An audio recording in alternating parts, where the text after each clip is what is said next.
जय श्री राधे कृष्ण मित्रों, मैं रविंदर आपका स्वागत करता हूं हैप्पी स्पिरिचुअल जर्नी में।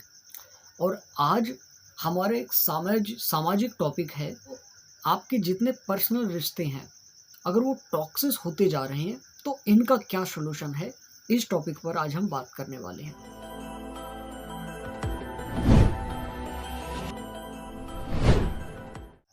अगर आप प्रेम संबंध में हो, आप पत्नी पत्नी के संबंध में हो, आप प्रेम प्रेमी के संबंध में हो और या फैमिली में हो, तो टॉक्सिक रिलेशनशिप को कैसे ठीक करें, इसी टॉपिक पर आज हम बात करने वाले हैं। आपने कई वीडियोस देखी होंगी।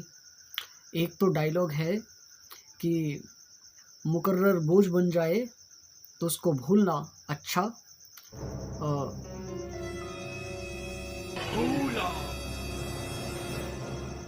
पता नहीं कैसे करती है शायरी, मैं भूल गया। तो वीडियो को ध्यान से देखिएगा, सुनिएगा और कोई क्वेश्चन हो सवाल जवाब कीजिएगा। क्या पता ये वीडियो आपके जीवन के लिए इतनी महत्वपूर्ण बन जाए जो आपकी लाइफ चेंजिंग वीडियो हो। और ये मैं यकीन दिलाता हूँ, अगर आप ध्यान से मेरी बातों को सुनेंगे तो आपके जीवन में काफ़ी चीज़ें सुधर जाएंगी। आपके रिश्ते 100% श्योरिटी के साथ सुधर जाएंगे अगर आप फॉलो करते हैं। देखो, रिलेशन टॉक्सिस यूं ही नहीं होते हैं, एकदम से नहीं हो जाते हैं। मान लीजिए आप पति पत्नी, आपकी शादी हुई, एकदम से आपके रिश्ते बिगड़ जाएंगे? नहीं। भाई है आपका, एकदम से रिश्ते बिगड़ जाएंगे? तो हर रिश्ते को टॉक्सिस होने में समय लगता है, ये आपको ध्यान रखना चाहिए। आप जानते हैं इस बात को। अब फिर भी आप एक चीज पर गौर नहीं करते हैं, बस आप लेकर बैठ जाते हैं कि आपकी टॉक्सिक रिलेशनशिप है, क्या करें। बहुत सारी बातें मेरे मन में आ रही हैं, एक एक करके हम बताते हैं। सबसे पहला कि रिलेशनशिप को बिगड़ने में बहुत लंबा समय लगता है, एक सर्कल होता है। अब यहाँ पर विशेष ध्यान देने वाली बात यह है कि आप दोनों के बीच ऐसी कौन सी चीज़ें हैं जो रिश्ता बिगाड़ रही हैं। हम मूल जड़ पर काम करेंगे तब हमारे रिश्ते सुधरेंगे। तो ऐसी सबसे पहले नोट करने वाली बात है, आप दोनों के एक दूसरे के प्रति व्यवहार हो सकते हैं, पहला। दूसरा, एक दूसरे के प्रति योग्यता अयोग्यता हो सकती है। तीसरा, एक दूसरे से जलन हो सकती है।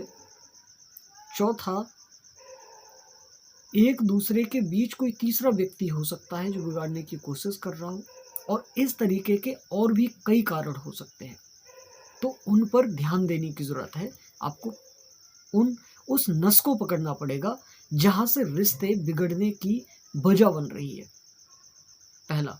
This happened with a woman. उस बहुत तैयार है, उसके हस्बैंड ने बोला डिनर चलेंगे, वो रात को तैयार होके बैठी, ऑफिस से आया, उसे बोला आज नहीं जा रहे। Obviously that hurts a wife. क्या मैं तो पूरा तैयार होके बैठी, तूने सुबह बोला। अब इसने अपनी मदर को कॉल किया और उसने इवेंट नहीं बताया, इसने फीलिंग बताई। क्या मुझे बहुत बुरा लगा, ही always do like that, he never cares for me, इसके लिए तो रोज का हो गया है, ये कहीं ले जाना ही नहीं चाहता मेरे को। देखो, ये सारी फीलिंग्स हैं। रियल इवेंट इज ऐसा हुआ and I am feeling verse. तो हो सकता है पेरेंट बोले कि कोई बात नहीं, प्यार से बात करो और इसे कल कर लो। लेकिन जब आप अपनी फीलिंग्स को एक्सट्रीमली शेयर करते हो, आपके पेरेंट के लिए उनके दिमाग में नेगेटिव एंटिटी बनती है आपके हस्बैंड की, आपके वाइफ की। वो फिर उसे रिपेयर नहीं कर पाते। वो चाहे कितना भी कर ले, उनके लिए वो दामाद वो वाला पूजनीय दामाद नहीं रह जाएगा। जैसे मान लीजिए आपकी पत्नी से आपके प्रेमी या प्रेमी लवर से आपका रिश्ता खराब हो गया है, टॉक्सिस होता जा रहा है। अब वो ठीक से बात नहीं करता है, वो ठीक से उसका व्यवहार बदल गया है। तो आप उसकी जड़ पर जाइए कि व्यवहार बदल क्यों रहा है, कारण क्या है। एक कारण ये हो सकता है कि आप खर्च ज़्यादा करते हैं अपने पार्टनर का। दूसरा कारण ये हो सकता है आप शक ज़्यादा करते हैं अपने पार्टनर को, आज़ादी नहीं देते हैं। तीसरा कारण ये हो सकता है कि आपका मिजाज, आपका स्वभाव इतना चिड़चिड़ा है कि वो आपके पार्टनर को पसंद नहीं है। चौथा कारण हो सकता है कि आप वो योग्यता नहीं रखते हो, आप पूरी तरह से अपने पार्टनर पर निर्भर हो, या आप उनको कोई काम करके नहीं देते हो जो वो कहते हैं। तो ये छोटे छोटे सारे कारण होते हैं जिनकी वजह से रिलेशन टॉक्सिस हो जाते हैं। अब कुछ लोग मूव ऑन कर देते हैं, रिलेशनशिप को ख़त्म कर देते हैं और नए रिलेशनशिप में एंटर कर जाते हैं। लेकिन रिलेशनशिप ख़त्म करना हमारी समस्या का हल नहीं है।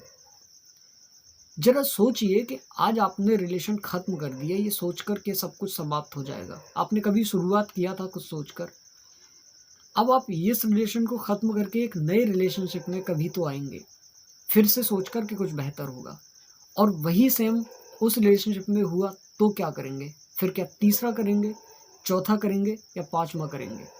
तो बेहतर ये है कि आपके और आपके पार्टनर के बीच अच्छी अंडरस्टैंडिंग हो, और अच्छी अंडरस्टैंडिंग तब होगी जब आप एक दूसरे को समझेंगे, सपोर्ट करेंगे, एक दूसरे की भावनाओं को समझेंगे और मिलकर रहेंगे।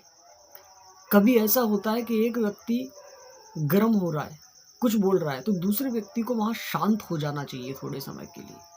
लेकिन क्या होता है कि नहीं, हम दब कैसे जाएं जब सामने वाला बोल रहा है, तो वो ईगो हो जाता है, और सबसे ज़्यादा रिश्ते ईगो की वजह से टूटते हैं। तो रिश्तों में प्रेम होना चाहिए, ना कि ईगो। ईगो की वजह से ही तलाक भी होते हैं शादी के बाद। ये थोड़े अलग टॉपिक है। तो ईगो मेन मुद्दा होता है रिश्तों को ख़त्म करने का।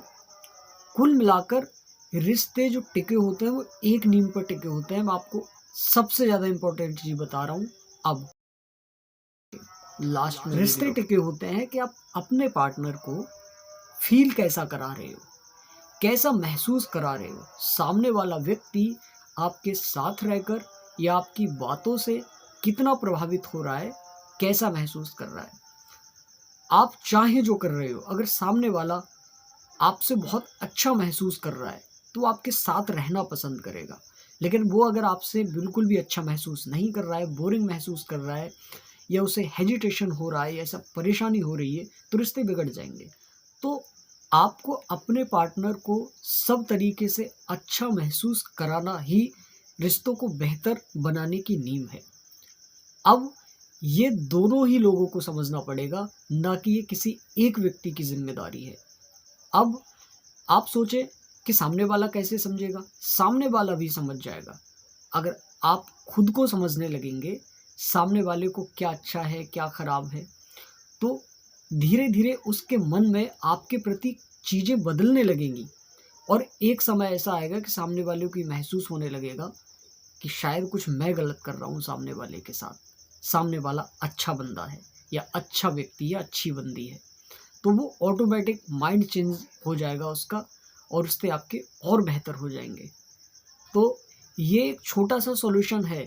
इसके अलावा भी कई सॉल्यूशन मैं आपको दे सकता हूँ, लेकिन नेक्स्ट एपिसोड में बात करेंगे, क्योंकि ये सामाजिक मुद्दा है।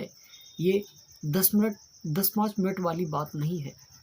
अगर आप जुड़े रहेंगे तो मिलते हैं नेक्स्ट वीडियो में। तब तक के लिए राधे राधे।